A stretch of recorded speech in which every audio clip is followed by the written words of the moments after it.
on the eve of him arriving, he drops this bombshell, which they denied they were going to do. Yeah, that's to me a critical element. Jay Carney on Wednesday says not going to do it. Not going to do it, and then on Thursday he does. So was Carney telling the truth on Wednesday? You know, what's the of course nobody in the White House press corps. No one's going to ask. They didn't ask about Bill Ayers. Why would they ask about this? All right. So they do this. Bibi comes to town. Bibi's in the White House. If you know anything about Bibi, his brother was in the raid at Entebbe, you know, et cetera, and his support for the military, you know that Bibi is not going to take this. Right. So why would they do that? And then he gets embarrassed. I thought it was like a professor talking to a student. Yeah. Let me tell you about the ways of the world. Yeah. Look, I've got to tell you, first of all, I thought Netanyahu hit the right tone, which was one of respect. I don't think he lectured him. He wasn't hectoring, but he's making clear the viewpoint of the state of Israel. But you're right, and it was remarkable. You say something you know is going to irritate the guy, and then you bring the guy in the next day. And I also think there's a big tone underneath that they did not do a good job of preparing the Israelis for this. Why would this president? Here's why. They're not as good as we think they are. I look back at the last 2.5 years. They could have gotten 25 or 35 or 45% of the Republicans in the House to vote for a stimulus bill if they'd said, we'll take some of your ideas and toss out some of ours and embody yours. They didn't do it. They went 51 weeks without talking to the Republicans about health care. Wait a minute. Did they think that the Prime Minister of Israel was just going to take? I think they did. I think they thought, you know what? What is that? Arrogance. That's arrogance. Arrogance. And really, the other thing is they're tone deaf. They're misplaying this thing. I mean, I thought it was very interesting. And I'm going to try, I think, write about this in the Wall Street Journal. They had an article about David Plouffe, who is the power in the West Wing. I think, unfortunately, Bill Daley is window dressing. But Plouffe was paying attention to the Twitter traffic about President Obama's phony speech about immigration reform in El Paso. And what he really liked was when he went off on the rift and said, all the Republicans just want a moat and they want alligators in it. And he thought that was fantastic. That's their mindset. We're in this just to belittle our political opponents. And that's tone deaf. That's not what the country wants. I would be embarrassed if I was the president to have gotten that lecture. I mean, look, he did it in a nice way. I'd be embarrassed if the president did, if I were the president and tried to pull that whole thing off. The way that they did. Carl Rove, always fun. We'll be talking a lot between now and Election Day. Time to check in with Greta Van Susteren for a sneak peek of what's up in 18 short minutes from right now when she goes on the record.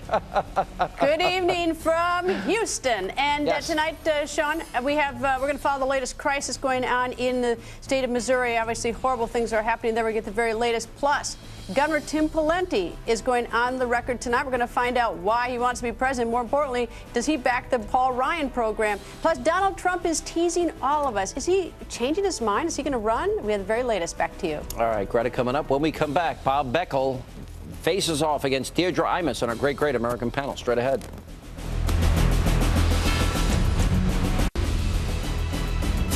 All right, tonight on our Great American panel, he's a former Deputy Assistant Secretary of State, Fox News contributor, USA Today columnist. He's recently been booed. Bob Beckel is here. He's a columnist with the Wall Street Journal. The one and only John Fund is back. She's the founder, president of the Deirdre Imus Environmental Health Center at Hackensack University Medical Center, co-founder of and co-director of the Imus Cattle Ranch for Kids with Cancer, best-selling author, wife of radio host Don Imus.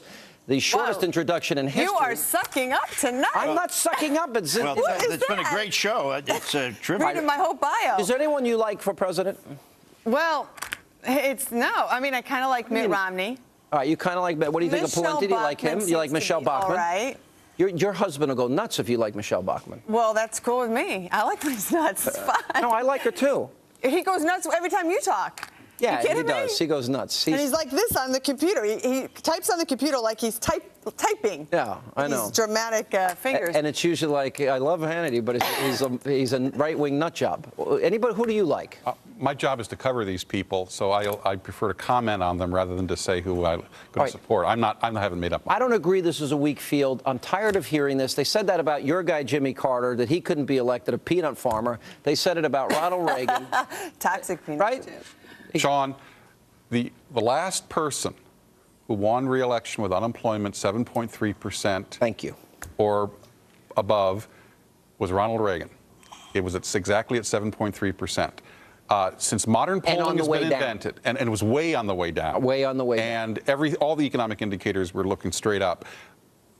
Every president who has run for re-election since modern polling has been invented with an unemployment rate above 7.3% has gone kaput. Put on your analytical hat. Put my analytical hat on. It's very simple. Well, you were there in '84. You remember that. I certainly do remember that. But I'll tell you that it's a whole different economy. It's a whole different world. I think the Republicans need to concentrate on the Senate, where I do think they have a real good chance of picking up the Senate.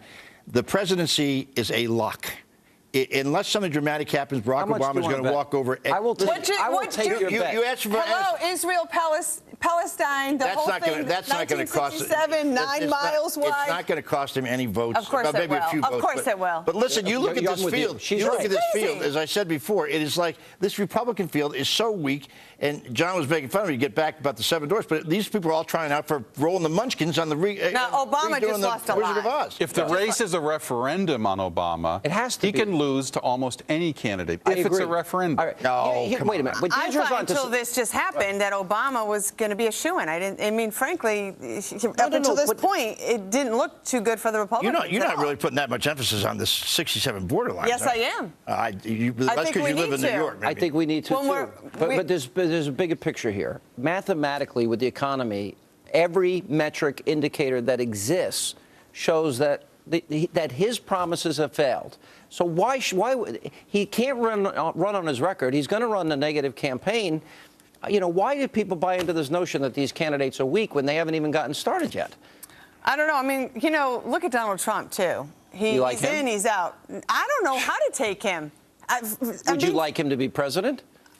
I'm confused about him, because didn't he just say after Celebrity Apprentice was over that now he's Donald Trump is confused about himself. He gives political buffoon a new name. It doesn't look good. No. You know what I like about Trump? He's iconoclastic. He lays it on the line, and I'm going to tell you that's why his original numbers were so impressive. Can I just make you want my political analyst hat? Let me say this for all the Democrats who think that this is going to be a walk. I was sort of playing with you a little bit.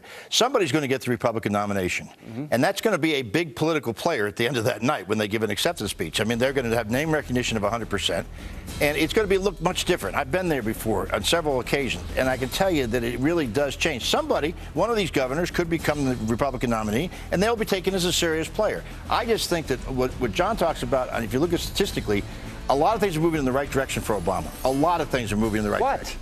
Well, unemployment will be down. But first of all, look at this. The cost of gas is always a very dangerous thing for politicians. Right now, it's cost him dearly. It will be way down by next year. The Congressional Budget Office says 9%. 9%. CBO. But not partisan. No, I'm talking about the gas. No, CBO says the unemployment will be 9% around 2012. It's not going to be 9%. But I'm talking about the price of a gallon of gasoline. What indication do you have that the price is going to go down? We're one catastrophe in the Middle East from them go higher. It's down 9 cents in the last week. I think it's look. I'm just saying. If it is 9%, and if the cost of gasoline is $4, then you maybe could be. People thought you were crazy by bringing the Muslim Brotherhood up, and you were right. Everybody said I was obsessed with the Muslim Brotherhood. They thought it was a little extreme this time, bringing that up. Your own husband thought that. They could blow up the Middle East. But, Sean, there's one thing we can all agree on. What? There will be surprises in this race. I went back and looked what was happening in May 2007, which is the equivalent point for this presidential election cycle. Rudy Giuliani was the clear favorite for the Republican nomination. John McCain's campaign was finished. He just ran out of money. And I had just interviewed Reverend Wright. Nobody knew who he was. Hillary Clinton was going to be the Democratic nominee. Now everybody does. Now everybody does. Took a year for them to catch up. All right, more of the Great American Panels. I knew you had to get Reverend Wright. I don't have them. Thank you very much. Hi, welcome back. We can. All right, what do you think of Joe Biden running? You really, this really threw you for a loop, didn't it? Yeah, you did. You totally. No, I was telling you, my husband, what he has in common with Ronald Reagan. Yeah, Ronald Reagan. And Sean Hannity. No. You are more conservative than your husband. I am. A lot more. I think yes. Yes. Except for this environmental stuff, which I don't even disagree that you got to get rid of the chemicals. You got to eat a steak once in a while, and you'll be fine. Oh, is that the Sean Hannity? Look, I lost 9 pounds. I'm on Weight Watchers. I count my little points every day. Well, you do look good.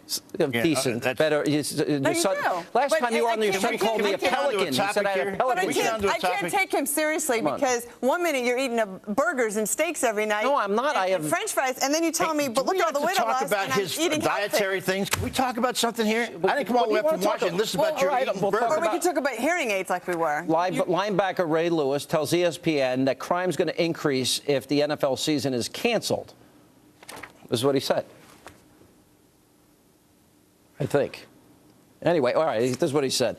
Do this research if we don't have a season. Watch how much evil, which we call crime, watch how much crime picks up if you take away our game. Look, they call this idle hands do the devil's work. It's an interesting line, but this is not what the football lockout is all about, and I think this is just pointless. Well, what do you think? I mean, it may technically you know what, be true, Sean? but I come on. think they can pick up your little pee-wee football here and start playing.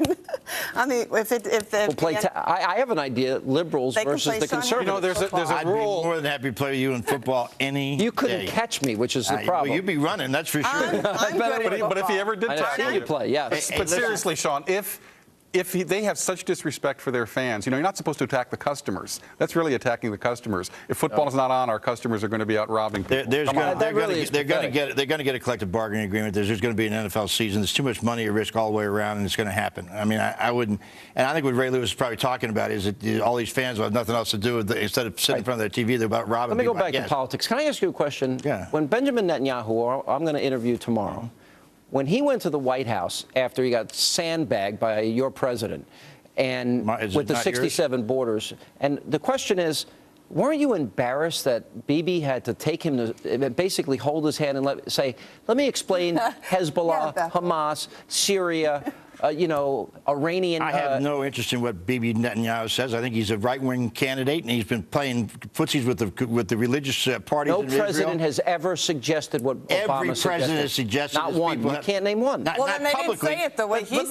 But listen, it is a phony argument, and the fact of the matter is, politically, it's not going to matter. Yes, it is going to matter. That's why we're talking about it right now. In New York, you think he's going to lose New York?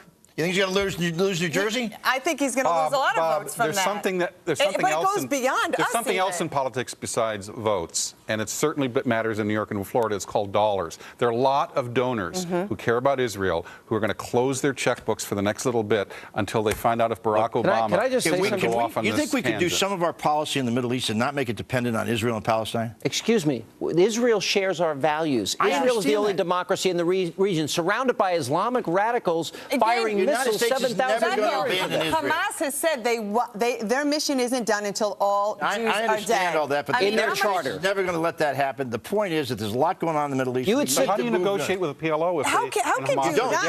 Then how do you have at some point you may not have a negotiation. Then Obama should have said that. All right. That means you don't deal with Egypt. You don't deal with these other countries. Thanks for being with us. I agree with you. Time to check in with Greta. We'll see you tomorrow night. Thanks for being with us.